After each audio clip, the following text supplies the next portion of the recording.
என் அன்பு உள்ளங்களே, இறையேசுவின் சொந்தங்களே, அனைவருக்கும் இறைவன் நாமத்தில் வாழ்த்துக்கள்.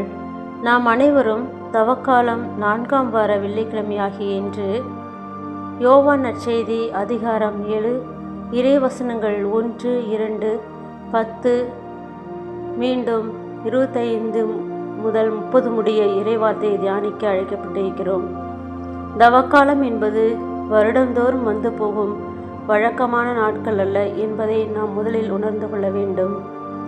இன்றைய வாசகத்தில் இயேசு சகோதரர்களை கூடார திருவிழாவுக்கு அனுப்பிவிட்டு இயேசுவும் அவர்கள் பின்னே மறைவாக தனியாக செல்கிறார். காரணம், யூதர்கள் தன்னை கொலை செய்து விடுவார்கள் என்று பயந்து அல்ல, தனது தந்தையின் நேரம் விருப்பம் இன்னும் வரவில்லை என்பதால் தான்.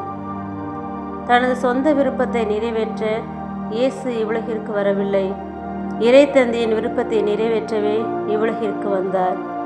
ஆம் அன்பு உள்ளங்களே, நமது வாழ்வையும் இறைவனோடு ஒப்பிட்டு பார்க்கும்போது பல வேளைகளில் நாம் உடன் வாழ்வோரின் விருப்பத்தையும் மக்களிடம் நட்பெயர் வாங்க வேண்டும் என்பதற்காகவும் பல செயல்களை செய்கிறோம். இறை திட்டத்தை நிறைவேற்ற மறந்து விடுகிறோம். புனிதர்கள் வாழ்வை பார்த்தோம் என்றால் அவர்கள் தங்கள் வாழ்வு முக்கியம் என்று சுயநலத்தோடு வாழ்ந்திருந்தால் திருச்சபை வரலாற்றில் அவர்கள் பெயர் சரித்திரமாக குறிக்கப்பட்டிருக்குமா என்பதை சீர்தூக்கி பார்க்க உங்களை அழைக்கின்றேன். பூமியில் பிறந்த ஒவ்வொருவரும் இறை திட்டத்தை நிறைவேற்ற அழைக்கப்பட்டிருக்கிறோம் என்பதை நினைவில் கொண்டு இயேசுவின் பாதையில் நம் பயணத்தை தொடங்குவோம்.